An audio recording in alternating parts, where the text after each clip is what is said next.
οργανισμός, ο οποίος ονομάζεται Διανέωσης, υπεύθυνος καθηγητής του Παύλου Τσακλόγλου, ο οποίος είναι. Ακριβώς. Δεν ξέρω αν έχετε διαβάσει την έρευνα που έχει κάνει. Θεωρείται ιδιαίτερα αξιόλογη. Έχει αναφέρει 5 πραγματάκια. Το καιρό των παχιών σε εισαγωγικά ή χωρίς εισαγωγικά αγελάδων, τότε που γράφαμε τα σπιτιά με τα λουκάρικα, όταν εμείς θα πρέπει να κάνουμε ανάπτυξη, τελικά δεν κάνουμε ανάπτυξη, αλλά χοντρίναμε. Αντί για να αναπτυχθούμε, να μεγαλώσουμε, παχύναμε. Κάτι το οποίο δυστυχώς όλοι αυτοί οι σωτήρες εισαγωγικά σήμερα, κάποιοι κύριοι που ονομάζονται βαξεβάνες, βγάλανε το hot dog, κάποιοι που βγάλανε το unfollow, κάποιοι που βγάλανε το infowar κτλ. Όλοι αυτοί οι τύποι τότε που σήμερα μας σώσουν, κάνοντας φεύγουν πάνω στην κρίση, κάνοντας λεφτά, εκδίδοντας περιοδικάκια, παίζοντας μπλόκες, εντάξει, όλοι αυτοί οι τύποι τότε υπήρχαν. Γιατί δεν λέγανε κάτι. Είχαμε το ακατανόητο τότε. Ή τότε ήμασταν αθώοι και παρθένοι. Δηλαδή, αν άψουμε ένα τσιγάρο εδώ πέρα σήμερα μέσα, δεν θα φταίει η εντάξει, αυτή αυτό θα μαγευτεί. Όχι, αυτή που αναφέρατε όλοι, τη δική μου εμπειρία.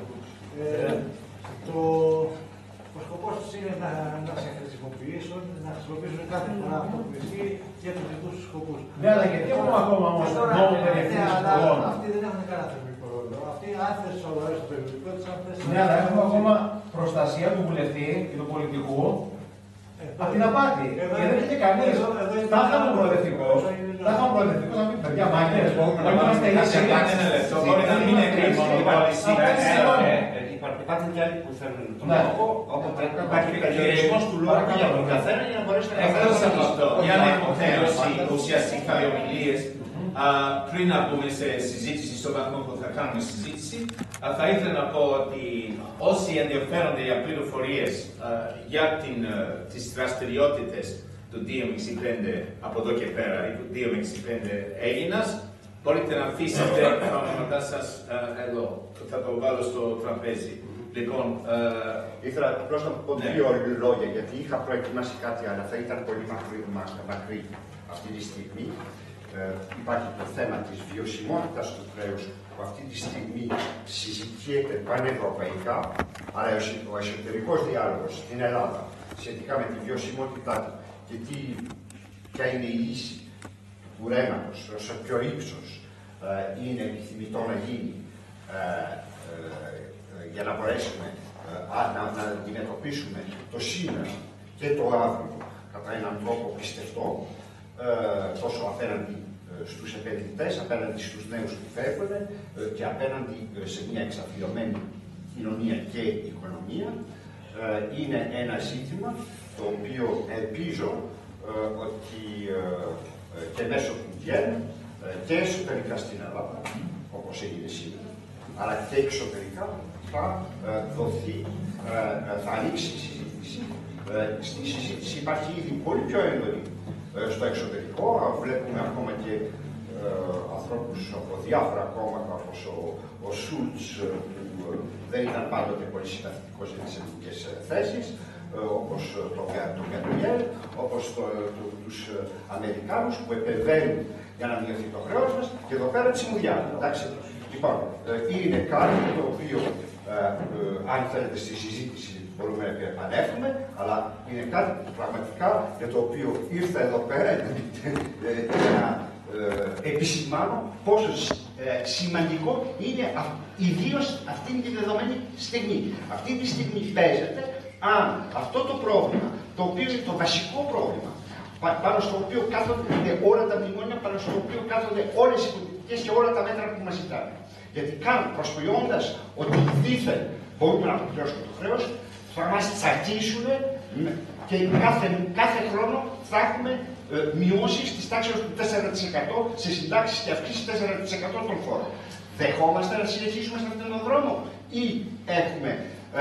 ή πρέπει αυτή τη στιγμή να ξέρουμε πώς να αντιμετωπίσουμε την κατάσταση και να βάλουμε και τη δική μας πίεση σαν πολίτες απέναντι σε διάφορους φορείς και ελληνικούς και στο εξωτερικό, ώστε να ληφθεί υπόψη ότι ως εκεί και μη παρέχει. Λοιπόν, αυτό είναι πολύ βασικό και είτε αυτό το πράγμα Θα το επιτύχουμε μέσα στις επόμενες εβδομάδες και μήνες, αυτό παίζεται, ή θα πάει για το 2018. Και μέχρι τότε θα έχουμε πάρα πολύ δύσκολα χρόνια και αυτό και μπορεί ακόμα και να τεκμηριωθεί μέσα στις επόμενες μέρες ότι παίρνουμε την δέσμευση να πάει μέχρι το 2060. Εντάξει, αυτό ήθελα να δώσω σαν επιπλέον πληροφορία. Μία ερώτηση να κάνω. Πόσο πρέπει να μειωθεί το χρόνο για να πάρουμε μια ανάσα και να είμαστε αισιόδοξοι ότι θα δούμε καλύτερες μέρες? Σε τι ποσοστό να επιτευχθεί μια μείωση? Λοιπόν, η δική μου εκτίμηση είναι από τα 300 δισεκατομμύρια που έχουμε θα έπρεπε να μειωθεί κατά 100 δισεκατομμύρια. Ώστε να είμαστε σε ένα επίπεδο χρέους. Και για ποιο λόγο, πολύ γρήγορα σας εξηγώ, είναι ότι ποτέ δεν μπορεί να δεχτεί η Ευρωπαϊκή Ένωση και όσοι μας έχουν δανείσει λεφτά να βρεθούμε σε μια κατάσταση που θα είναι πάρα πολύ πιο ευνοϊκή από αυτή της Ιταλίας που είναι ο επόμενος στη σειρά από άποψη ύψους χρέους. Αυτό είναι ρεαλισμός.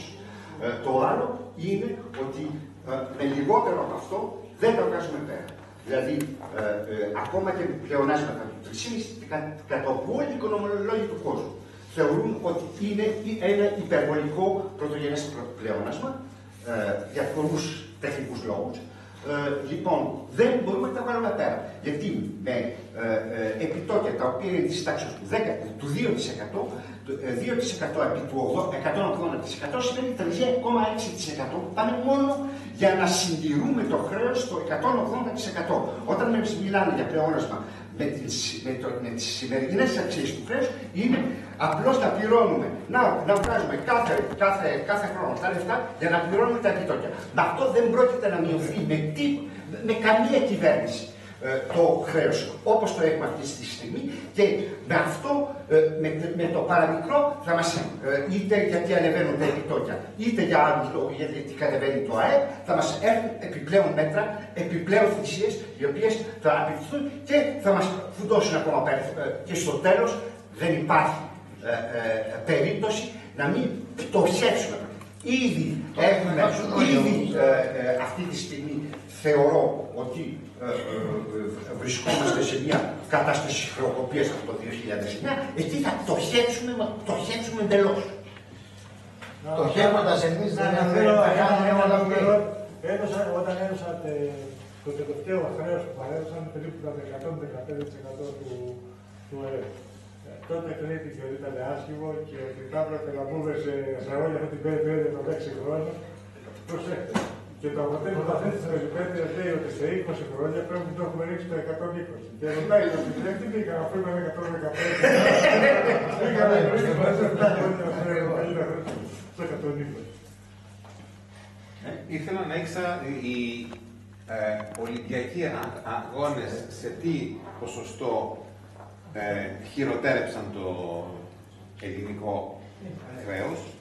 Ύστερα ήθελα επίσης να ρωτήσω εάν το ότι κάποια γερμανικά οικονομικά Ινστιτούτα μιλάνε για ότι το χρέος δεν χρησιμοποιήθηκε για τον ελληνικό λαό, μήπως αυτό μπορεί να, μήπως είναι η στιγμή να χρησιμοποιηθούν τέτοιου πράγματα για να μπει πάλι μπροστά μια διαδικασία επιτροπής χρέους. Ύστερα ήθελα να ρωτήσω με τι τρόπο γίνεται αυτός ο εκβιασμός που έγινε. Δηλαδή, ας πούμε, εμένα μου φάνηκε ότι να σου κάνουν τον εκβιασμό ότι θα κόψουν την ρευστότητα στις τράπεζες εάν δεν αποδειχθείς μέτρα που δεν έχουν φαινομενικά καμία σχέση με την αποπληρωμή. Με τι τρόπο νομικό περνάει το ότι δικαιούμαστε να σου κόψουμε την ρευστότητα εάν δεν κάνεις το ΑΒΓ. Κοιτάξτε, αυτό τώρα με τις τράπεζες συσχετίζονται και με όλα αυτά που είπε ο κ. Κονταργίδης. Εξαρτούνται από την λειτουργία του ευρώ. πάνω σε αυτό που είπατε με τη ρευστότητα, για αν θυμόσαστε στην περσινή περιπέτεια, ότι κάθε εβδομάδα μας έδιναν τη ρευστότητα μέσω του ΕΡΑ κλπ. Θα συμφωνήσετε μαζί μου ότι ίσως να ήταν καλύτερο να είχαν γίνει το capital control από τις 15 Φεβρουαρίου του πέρσι με το που βγήκε η καινούργια κυβέρνηση, έπρεπε να έχει κάνει το capital control. Γιατί αυτή η ρευστότητα το μόνο που τη σημείωσε και γι' αυτό χανόταν ήταν γιατί όσοι δεν είχαν βάλει τις καταθέσεις τους στο εξωτερικό πηγαίνουν πέραν τις καταθέσεις. Με τη ρευστότητα αυτή, ποια ρευστότητα που στην ουσία μας δίναν τα λεφτά μετρητά, πηγαίνουν αυτοί που ήσουν οι θέσεις, τις παίρνουν και τις βγάζουν στο εξωτερικό. Που σημαίνει εκεί πήγε αυτή η ρευστότητα. Το θέμα είναι τώρα το όλο πρόβλημα είναι ότι η Ελλάδα μπαίνοντας στο ευρώ δεν ανακάλυψε αυτά που λέμε τα μικρά γράμματα, όπως τα παίρνουμε, τα οποία υπάρχουν πίσω από το ευρώ. Κοιτάξτε, το ευρώ ήταν ένα νόμισμα που εκδόθηκε μία φορά, μοιράστηκε στα κράτη-μέλη του και κατόπιν δεν επανεκδίδεται, δηλαδή δεν έχεις το μηχανισμό του χολαργού που πας και μπορείς να πας να το επανεκδώσεις. Μοιράστηκε μια φορά και κατόπιν ο μόνος τρόπος δημιουργίας χρήματος, αυτό που λέμε ρευστότητα, είναι μέσα των τραπεζών, οι τράπεζες ιδιωτικές να δημιουργούν χρήμα. Το αρχικό χρήμα, αυτό που τυπώθηκε και πήγαμε όλοι το 2001, επειδή είπε το ισοζύγιό μας, οι εισαγωγές μας ήταν περισσότερο από τις εισαγωγές μας, το μαζέψανε όλο το χαρτί και οι χώρες που μας έδιναν προϊόντα. Δηλαδή, ό,τι λεφτά είχαμε λεφτά, επειδή είμαστε ελληματικοί στο δικό μας ισοζύγιο, τα λεφτά αυτά είχαν πάει σε αυτούς. Έμενε λοιπόν το χρήμα το οποίο δημιουργούν οι τράπεζες με τον μηχανισμό των δανείων. Και αυτό το χρήμα είναι ουσιαστικά αυτό το χρήμα που δημιούργησε και το όλο πρόβλημα στην Ελλάδα. Δηλαδή, οι τράπεζες δημιουργούν χρήμα ως εξής. Για κάθε ευρώ που τους δίνεις, μπορεί να δίνουν 10 ευρώ δάνεια. Δηλαδή, αν τους δίνεις 1 ευρώ εσύ, υγιές χρήμα, αυτό που είχε γραφτεί από την Ευρωπαϊκή Κεντρική Τράπεζα, οι τράπεζες μπορούν να